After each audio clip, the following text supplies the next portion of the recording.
One of the things I talk about in the June issue of Phoenix Magazine, by the way, here's what it looks like out on newsstands now. Get your hands on one. And we are up here at L'auberge de Sedona, which I feature in the issue. One of the things I love, the food. And honestly, you don't really get a better view anywhere in the state than right here on Oak Creek. And it doesn't get much better than Chef Rochelle Daniel. How are you? I'm doing well, thank you. I'm hungry just thinking about what could be, and I know what we're going to make today. First of all, tell us about yourself. You've been here how many years? 3 years now. And you must love this. I do. I mean, you can't beat this setting. You don't get it anywhere else. You know what's nice? People come from all over the world and they rave about your food, and I know that means a lot to you. You take this very seriously, and you're kind of known, I call you a freestyle rapper, because you're kind of known for the idea that you don't need a song sheet. You like to, you know, try new things and creatively combine things to come up with your dishes. Is that accurate? Oh, yes. Yeah. So these are mostly appetizers, and over here to the far right would be the smoked salmon salad. And we do a rye cracker in-house, and then it's just an herb salad tossed with a lemon and citrus creme fraiche. How do you make it? It's almost salmon mousse. How do you make that? So it's a half smoked cured salmon and half raw salmon. You puree that with a little bit of cream, a little bit of whipped cream goes, you fold that into it, and coriander and lemon. Look at all the flowers that you're bringing out for some of the dishes. You feature a lot of color, a lot of garnish. The presentation really is another thing that separates you from other chefs. You gotta Are these have all the local? balance. They're all local. Yeah. They're all actually grown just for us. And I have to give you a little tip. Not that I encourage this. If there's something that you want to do, because you've done this with guests before, they'll probably do it. So if you want to kind of mix something up or maybe add something to, they're pretty game to do it. So which salad is this? So this is kind of our seasonal changing salad. Right now it's our spring salad. Underneath we have a ricotta and pea puree, and then we do warm blistered peas on top of that. And then we just do a variation of different greens, a lot of pea tendrils in there since it is spring. And then we can just top it off with the rest of the ingredients. So what else would you need for this? So we have our golden raisins, and that's macerated in a chamomile, and that goes right on top. So it's a little bit of sweet and sour because it's a chamomile vinaigrette. And then we have a elderflower pickled baby carrot. So a lot of the florals. And then some radishes if you want to grab a couple and put it on top for me. I'm going to be a little bit generous with my radishes. Okay, perfect. You know, it's funny, I joke about it in the article.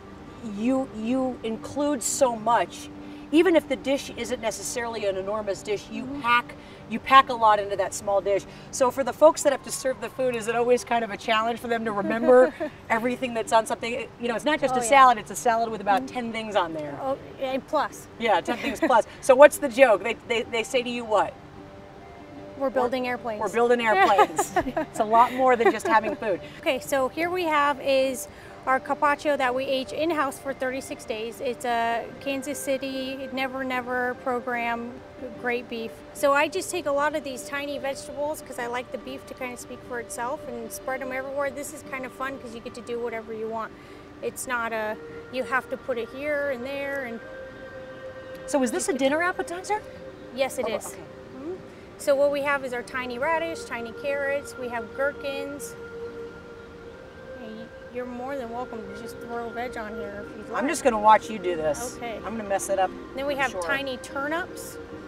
And then we do a melon that we pickle.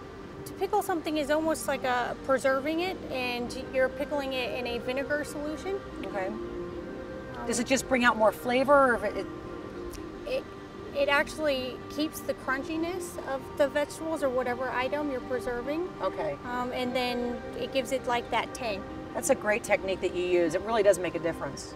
And then we have some garnishes.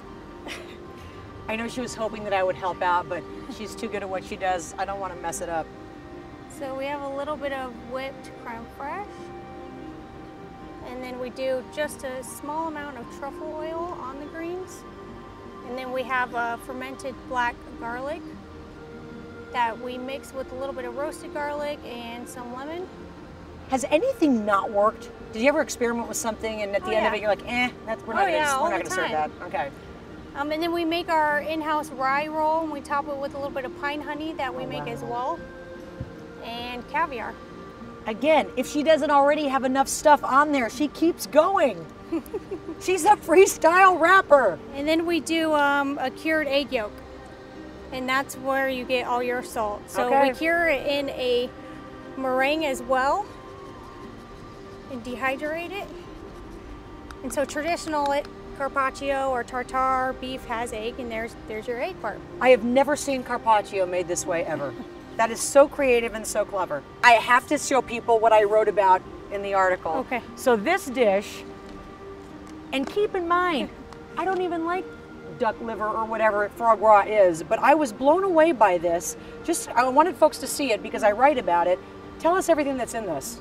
So we do a Labelle Farms foie mousse, and then we do a chocolate grain tuile, pickled blueberry, pickled coconut.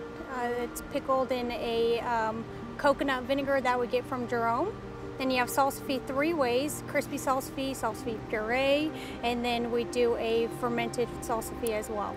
Now my advice, because this made a difference for me, and I hope I didn't just, bring out the Southern in me, I kind of chopped it up almost like a chopped salad. Is that the way to eat this? There's no wrong way to eat it.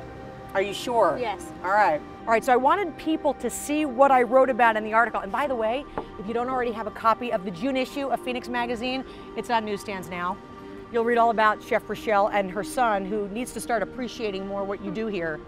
But you will not go wrong when you come and dine, whether you stay here or not, at the L'auberge de Sedona and that restaurant out on Oak Creek.